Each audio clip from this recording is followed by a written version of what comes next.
Tarot originated in Europe. It wasn't until the 17th century where they actually realized that these can be used to make predictions. I never feel that anything is fixed in stone. If you use the guidance and you make different decisions, this doesn't have to happen. What kind of questions are the most popular ones? Take one guess, Alina. I would say Hang on. Tarot becomes a guidance and the healing really becomes a solution, because at the end of the day, the change has to start with us. We can't expect things in our environment to change unless we don't change. One of my clients got pregnant. They tried everything and it wasn't working. We've released blocks from that area. Now you have a blank canvas and you create what you want to create. Aartii, welcome to the Ascended Light Workers podcast. It's really great to have you here today. How are you doing? I'm great, thank you. How are you doing? And thank you for having me on here. Thank you for being here with us.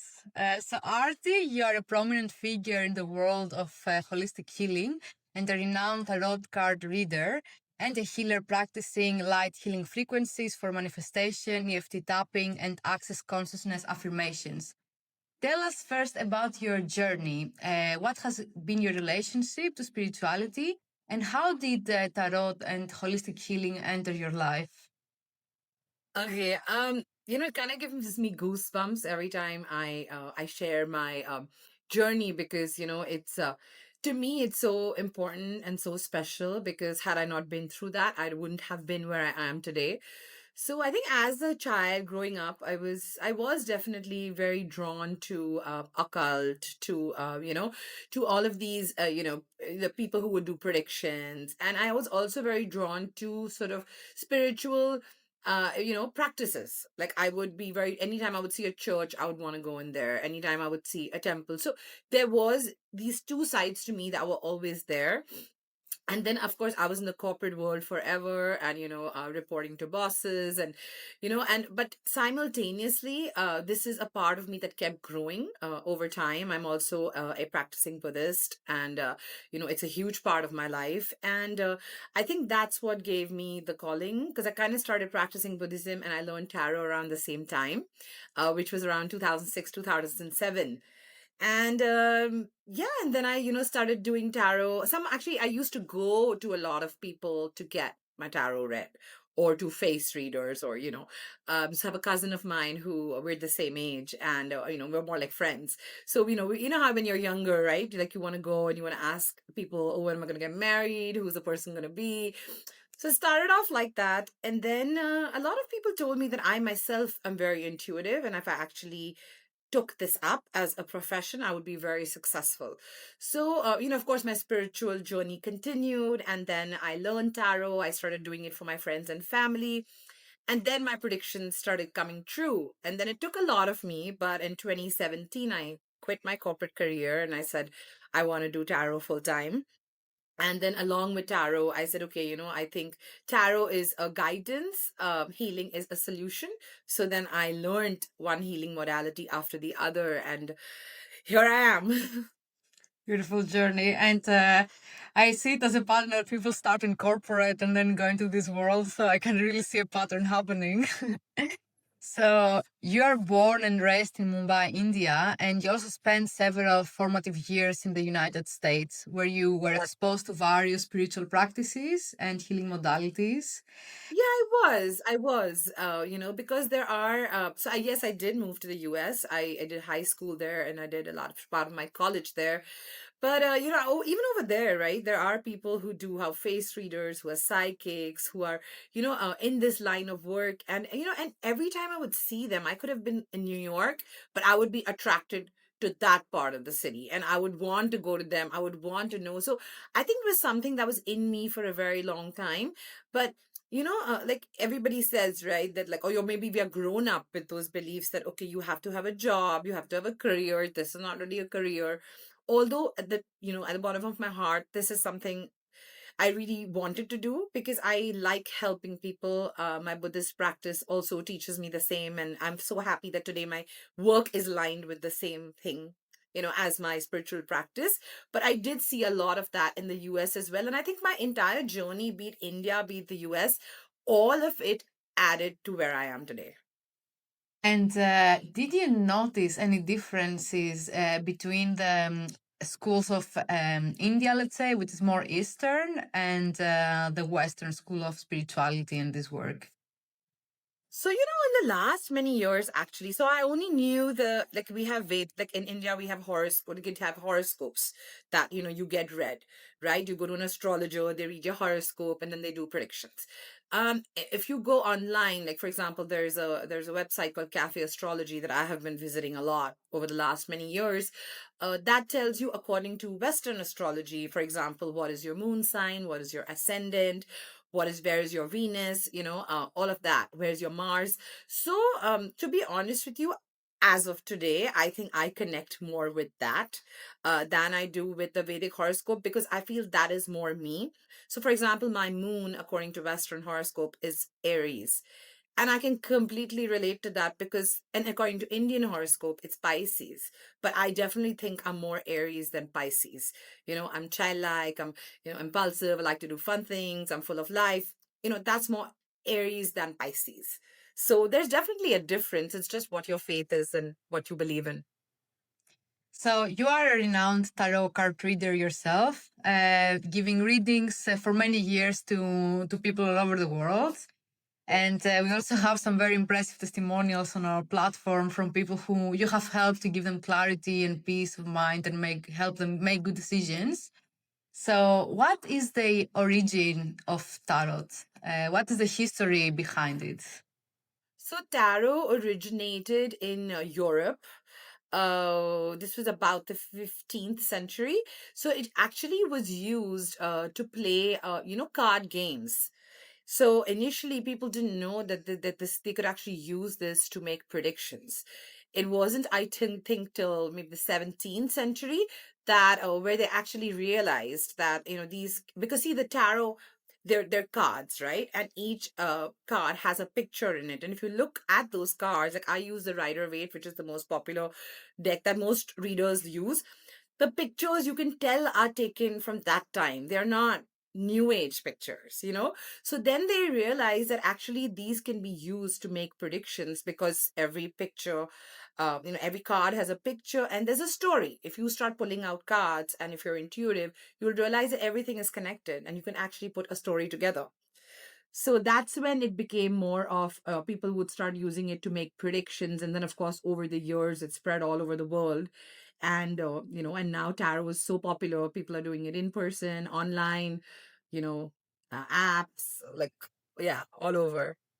And how do you interpret the meaning? Is it based solely on the information and this picture and what the picture means, or also do you use your intuition and the energy field of the person that you are doing the reading for? Okay, so basically, of course, the cards, every card has a picture and there is a meaning, right? So when I learned tarot, I learned from this lady, who actually now doesn't live in Mumbai. She's moved to Pune, Nandini, and she was I mean, I'm so grateful to her because when today people thank me, I thank her. So she had taught me obviously the meanings of every card, right? But then over time, of course, you may know what the meaning is of the card, but it's also your intuition, which is very important because sometimes, it's not all the time, but sometimes you can get conflicting answers. Like your intuition may tell you something, but the card you're pulling out may say something else. So I always go with my intuition because I channel my energies before every reading. Hmm. And walk us through a reading from your perspective. What do you do to prepare for it? Do you have a certain ritual that you follow each time? Yeah, I'll share them with you. I mean, of course, I'm sure every reader does something different, but this is something that's worked for me. So this is what I do. So first, I actually sit and I do my chanting because I feel like that centers me and it opens up my third eye. So I do like 30 minutes of that. depending if I have time, 20, 30 minutes, I do. Then what I do is so I have this Palo Santos.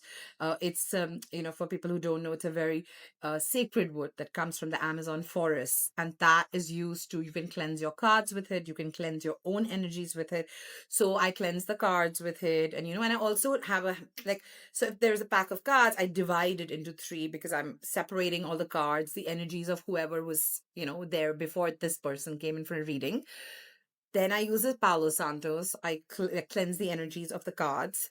Then I light an incense, like a sandalwood incense or something in my room. And then I light my candle. And then, I say, like, and of course, right before the reading, I channel energies to, like, just get the right intuition, right guidance. I ask for, like, my angels, all the powers in the universe to help me and guide me to give this person the right guidance.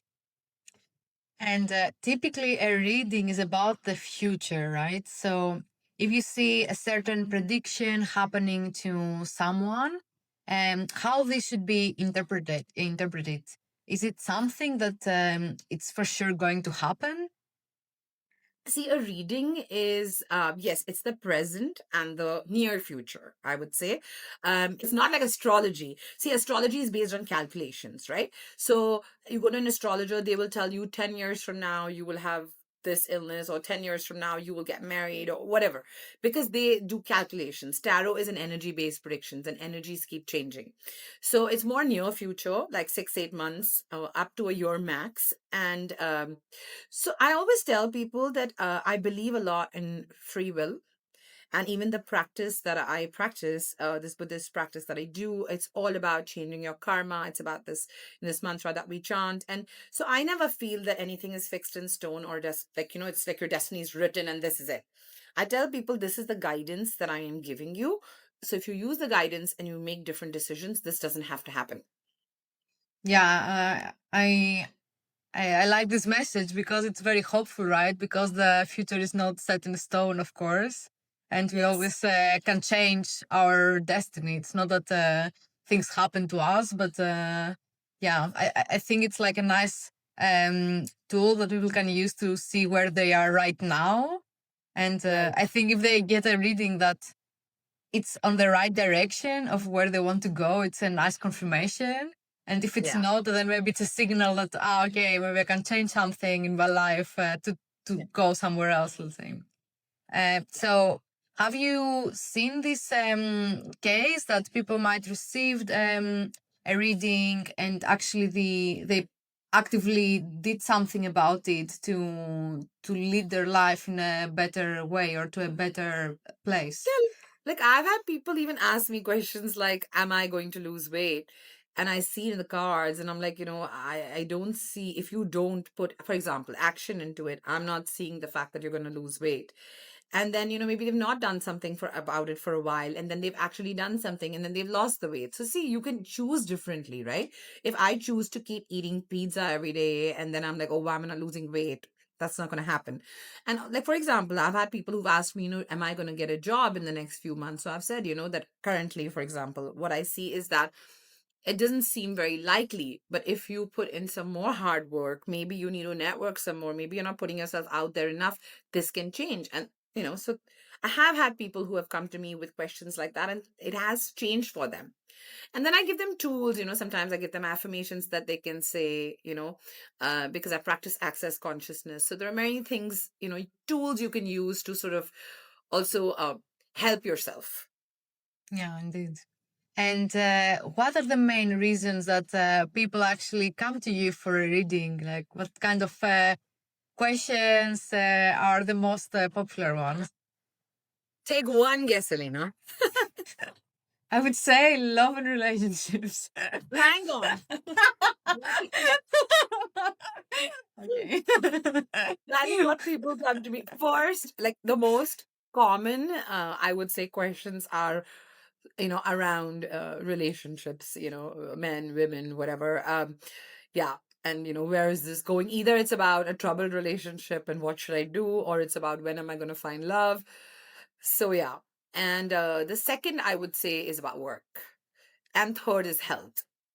It's mainly these three, but I would say the top two would be relationships number one and work number two.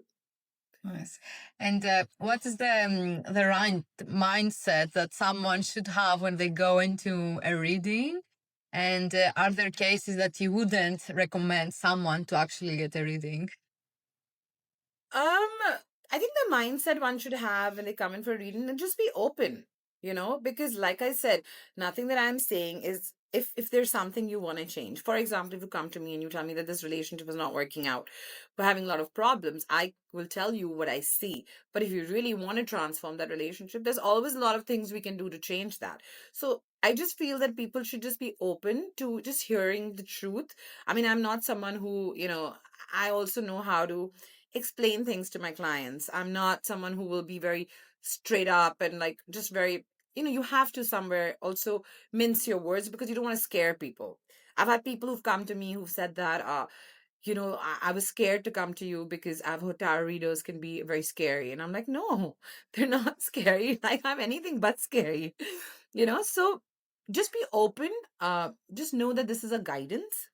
And at the end of the day, the power lies in you and you can change your life. No other person is someone who can dictate what's going to happen in your life, but they can guide you. Yes. Yeah. And do you use tarot in your life? Like, do you have any Uh, cases where it actually provided for you very good guidance on, maybe a question or what to do next? like, you mean tarot of myself? Yes. To be honest with you, I don't. Because what I realized is that every time I've asked a question, I think my biases come in, and somehow I don't get the right answer. The answer I get is an answer I want to hear. So, I mean, even though I can do it for family members, I do it for my sister and brother-in-law all the time. I do it for their kids, my niece and nephew in college in the US. Uh, but whenever it comes to something about me, so in fact, I ask them when I'm answering their questions, they'll be like, "So, when will Aarti meet the love of her life?" Because it's easier to do it like that than me doing it myself. Yeah. Yeah, okay.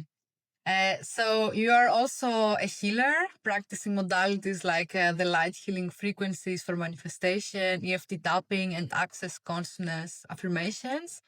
Yes. Uh, so what is the, how would you combine those two, like the healing and also the readings? What is the role of each one?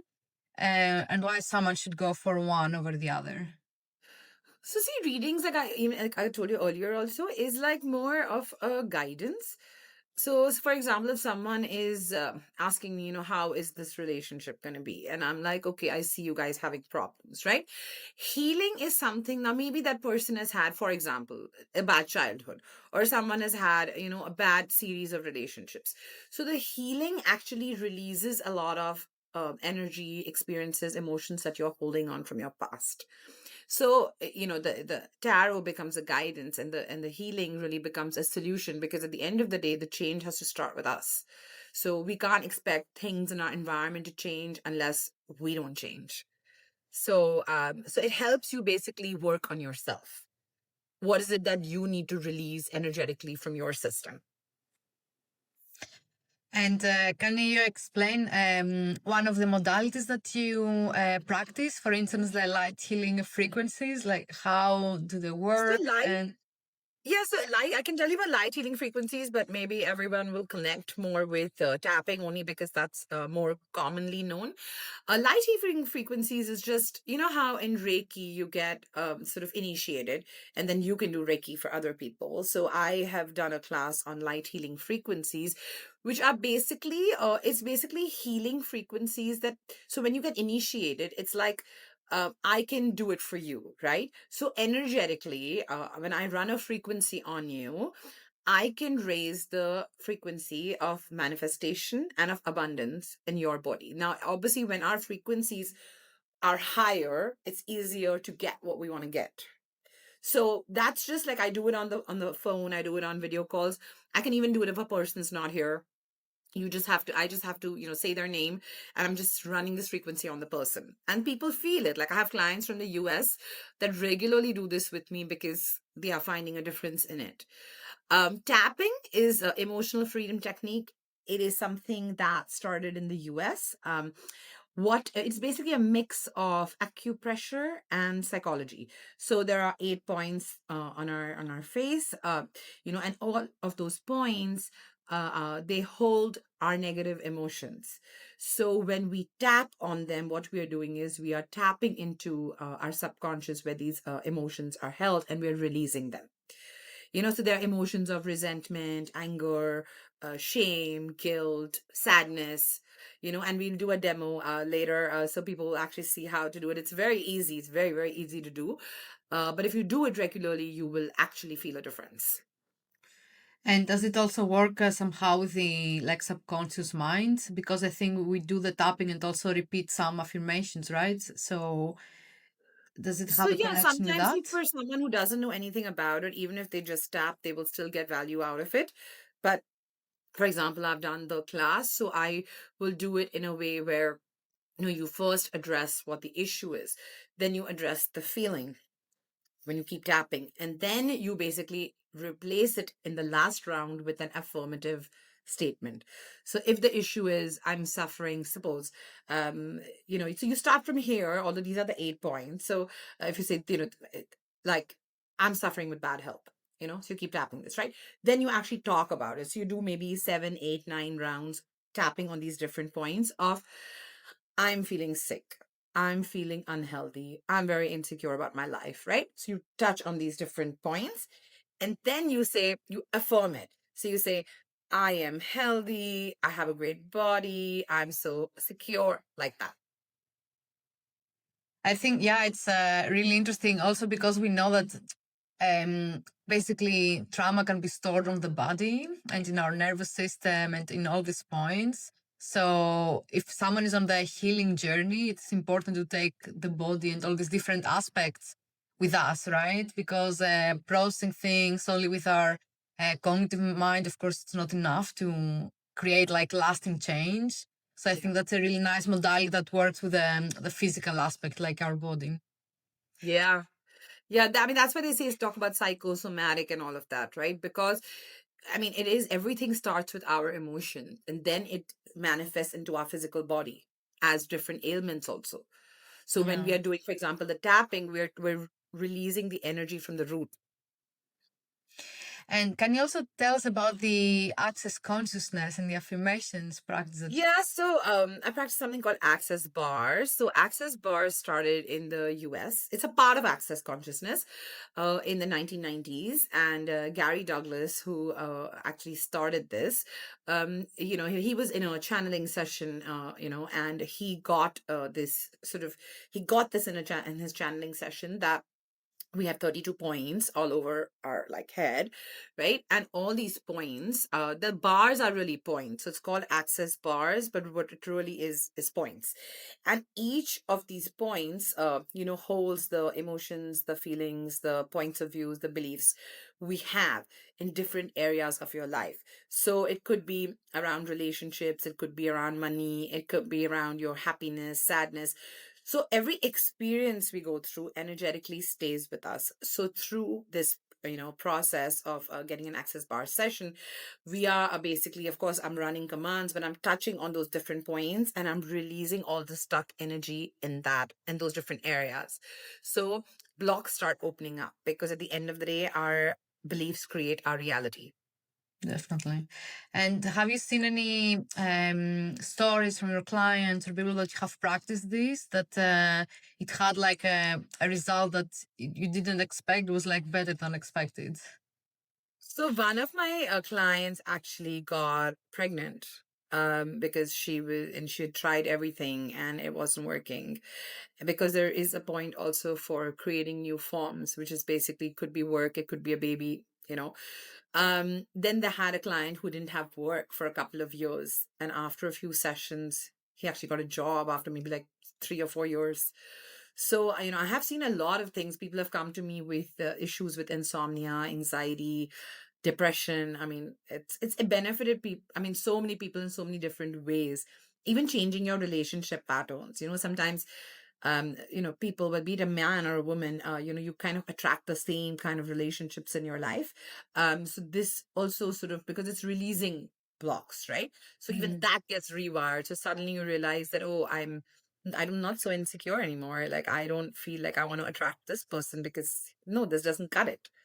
So Very nice to know that it can help in so many cases and actually bring results, and people can make actual change out of it. yeah, Um, yeah. so, like, how can you explain to us how it works? Like, why it can actually bring those changes and those results? Like, what's happening Because in the I'm touching mechanism? on those different points, right? So for example, if there's a point about money and I'm focusing on that, so all your beliefs and emotions and feelings about money that you have, I'm touching that, I'm running a command in my head, and we're releasing it, right? So now suddenly, if I keep thinking I have lack, I have lack, I don't have money, I'll keep creating more of that. But suddenly, if we've released blocks from that area, now it's like you have a blank canvas and you create what you want to create. So your past is not holding you back anymore. Nice. Um, and what would be your advice for people to integrate this kind of modalities, like the readings or like healings, in order to have conscious and balanced life? Access bars is a very beautiful modality. I mean, I actually had a client who, came to me for a few bar sessions initially, but she liked it so much that she would come once a month for years, and then she moved out of the city. But the reason she came is because she said, it feels like, like how you go for a spa, right? You go for a spa or a massage because that relaxes your body. This relaxes your mind, because because there's so much release happening, right? And energy is not tangible. We can't see it. But, when your head is full of like this thought, that thought, this, that, it releases so much that you feel blank, which is why most people just pass out during a session. So I would say that for everybody and for their mental health and their well-being, it's not a bad idea every few months to get an access bar session done, because you don't may not even know what you're carrying energetically, what you've picked up from people. It's just a good, I would say, mental detox. Yeah, I really resonate with what you're saying because it was also my own experience when I started, for instance, meditating every day. I realized that okay, it's like our mental health or our spirituality and all these kind of things are part of us. So it's things that we need to take care often. It's like the same as when we go to the gym. We join because initially, okay, maybe we want to lose some weight, but when we lose the weight, we need to keep going to the gym indefinitely, right? To be healthy and balanced. It's not that we stop with it. So I think Exactly. it's similar with this. It's not that okay, let's say we're a bit we are have some anxiety or etc., and then we solve it, and then we stop all our practices and. Correct. Correct. It's true. I mean, it just keeps your mental health balanced, and it's just, and you feel so relaxed. Like, somebody can put me to sleep in like 10 minutes of me getting my bars run. Like, why not? And the kind of deep sleep you get when someone's running your bars, it's not like the sleep you would get when you're taking a nap, because it's also released, right? Yeah, definitely, definitely. So, Arti, what is your mission? What is my mission? I feel like I definitely think that I left my corporate job for a reason. So um failure is not an option. And I believe that I'm a success, and I want to be even more successful. Not successful just in terms of finances, but to be able to touch the lives of as many people as I can, because I do believe, I mean, I'm very modest about my work, but I do know that, people who have come for readings to me, or people who have come to healing, like, everybody keeps coming back. So clearly, I'm doing something right. So I feel that I want to be able to touch the lives of as many more people and empower as many more people, because there was a time when I was in their place. You know, and I mean, I think we're all work in progress. It's not like, we've all arrived. But if I can help people in their journey of just understanding who they are, and that really the power lies within them, I would be happy to do that. Beautiful. And if you could inspire our audience to adopt one new belief or one new habit that would radically change or improve their lives, what would this be?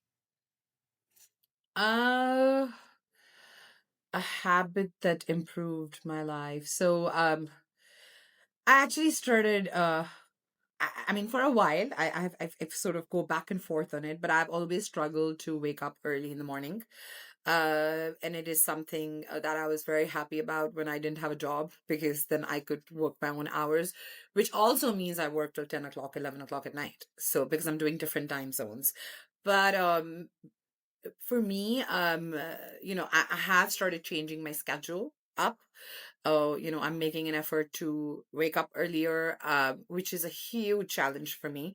But I think over the years, I've been able to do it. I have my dips here and there, but that is something that I have worked on. And I do feel that I get so much more done when I wake up earlier because there is so much to do.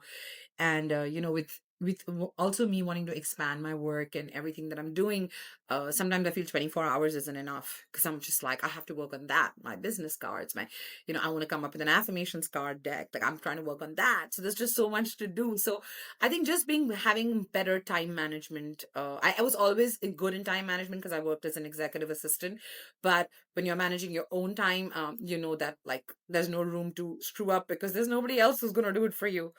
So yeah, I think waking up earlier, being very organized about my life every day, because there's no one to tell me do this, do that. I have to inspire myself, right? So I think that has been a huge shift for me. I think that's a good advice also for people who are independent, who are going on their own way. That indeed, then you don't have someone else imposed to you like a structure. So you have to do it for yourself, basically. Correct. Correct. And our platform is called Ascended Light Workers. What ascension means to you? Ascension to me means growth. Growth in, well, I'm getting goosebumps while I'm saying it, but growth in every way. Spiritually, mentally, physically. It just to me, ascension means, but the strongest out of all of this would be, for me, it would be spiritual growth. And I feel like there's so much in life to learn in terms of spirituality, and it's just when you feel like, oh, I know so much, there's so much more to know. So to me, as that's why also I'm so happy to be connected with you, because I also, the when you told me ascended light workers, I was like, all of that resonated with me so much, because it's also about elevating your own life state, and it's also about helping others elevate their life state. And do you have any final thoughts or advice to give to our audience? Well, I'm really excited to be on this platform, and hopefully, people will get readings done for me and experience it for themselves or healing. But I would just want to say that never be dependent on anyone or anything, because the power lies within yourself. Affirmations are very, very powerful. So if you say them daily and you really believe in them, that is something that can really, really change your life. And even having a manifestation board, or just a manifestation, like a vision board, these are things somewhere that have helped me. So I think that you can really create the reality that you want. You just have to believe in yourself. Yeah, it's a beautiful message. Thank you, Aarti, so much. Thank you for being here today to have this conversation, and for being part of the Ascended Light Workers platform, and from spreading your light there. People can find you on the platform, on the link that I'm gonna put below, and also try the tarot readings or one of the healing sessions that you offer. And if people like the video, they can like the video and subscribe to our channel. And till the next time, my friends, keep spreading your light. Thank you, Aarti, very much. Thank you.